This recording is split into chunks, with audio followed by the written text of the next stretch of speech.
সুপ্রিয় দর্শক আসসালামু আলাইকুম। আশা করি আপনারা সকলেই ভালো আছেন। দূরে বা কাছে যে যেখান থেকে আমার ভিডিওটি দেখছেন সবাইকে স্বাগতম। আজ তৈরি করে দেখাবো ভর্তা লাভারদের জন্য ভর্তা খেতে কিন্তু আমরা কম বেশি সবাই অনেক বেশি পছন্দ করি। অনেকেই কিন্তু ভর্তা করতে জানি না, কিন্তু ভর্তা খেতে অনেক বেশি পছন্দ করে থাকি। আজ আমি তাদের জন্য এই ভর্তাটি তৈরি করে দেখিয়েছি। আজ আমি তৈরি করেছি পটলের খোসা দিয়ে ভর্তা। ভীষণই মজাদার হয় কিন্তু এই ভর্তাটি। তো চলুন তাহলে দেখে নিই আমি কিভাবে এই পটলের খোসাগুলো ভর্তা করে নিয়েছি, দেখিয়ে দিচ্ছি।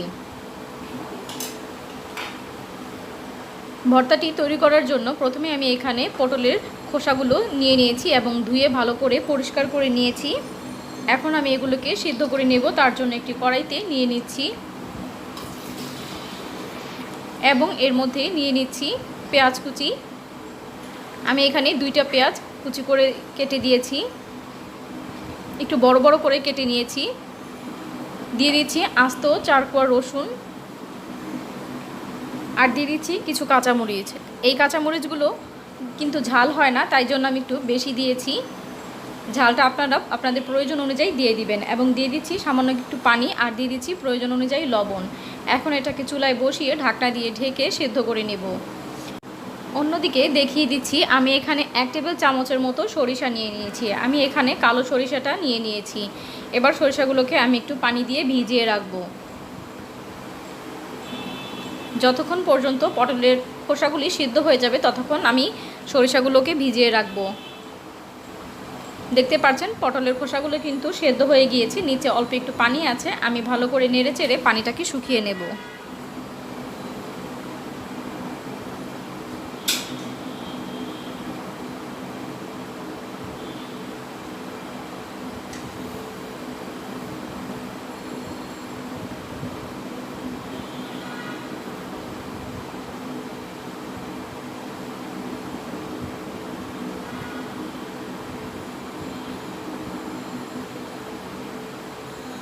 খুব ভালো করে নেড়ে আমি পানিটাকে শুকিয়ে নিয়েছি। দেখতে পাচ্ছেন আমি এখন এটাকে চুলা থেকে নামিয়ে ঠান্ডা করে নেব।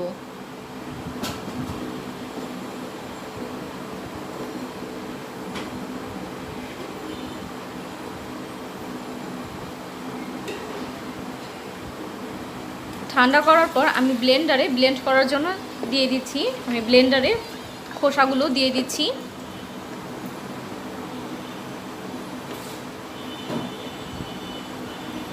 এবং যে সরিষাটা আমি ভিজিয়ে রেখেছিলাম সেটাকে ভালো করে ধুয়ে পরিষ্কার করে এখন সেই সরিষাগুলো আমি এর মধ্যে দিয়ে দিচ্ছি।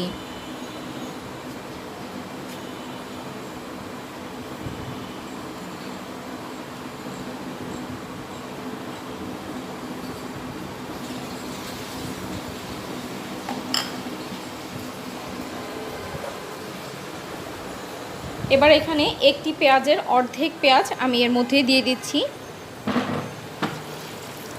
এবং সামান্য পরিমাণে একটু পানি দিয়ে দিচ্ছি।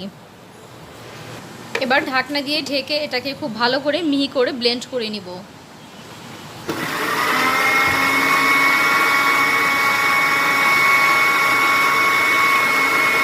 1.5 থেকে 2 মিনিটের জন্য ব্লেন্ড করলেই কিন্তু এটা একদম ভালো করে মিহি হয়ে যাবে। দেখতে পাচ্ছেন একদম ভালো করে ব্লেন্ড করা হয়ে গিয়েছে, মিহি হয়ে গিয়েছে। এখন এটিকে আমি নামিয়ে নেব। অন্যদিকে এটি বাগার দেওয়ার জন্য আমি ফ্রাই প্যানে তেল দিয়ে দিয়েছি। তেলটা গরম হয়ে আসলে যে খোসার মিশ্রণটা রেখেছিলাম ব্লেন্ড করে সেটা দিয়ে দিচ্ছি।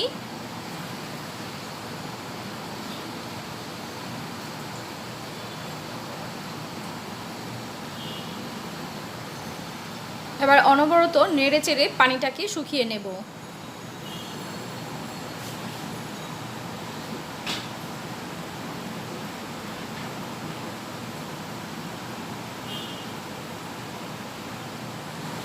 খুব ভালো করে নেড়ে চেড়ে নেব। এই পর্যায়ে কিন্তু অনেক ছিটবে ভর্তাগুলো, তাই সাবধানে একটু সরে সরে নাড়াচাড়া দিয়ে পানিটাকে শুকিয়ে নেব।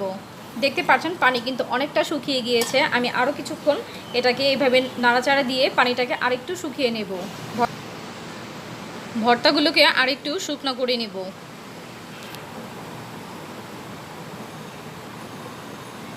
তো দেখতেই পাচ্ছেন আমি কিন্তু ভর্তাগুলোকে একেবারে শুকনো শুকনো করে নিয়েছি।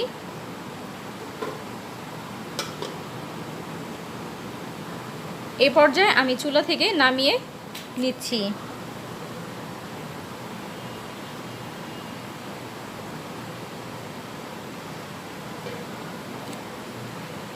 তো দেখতেই পারলেন আমি কত সহজভাবে মজাদার একটি ভর্তা তৈরি করে নিয়েছি। আপনারা বাসায় একবার হলেও ট্রাই করে দেখবেন এই ভর্তাটা খেতে কতটা বেশি মজার হয়ে থাকে।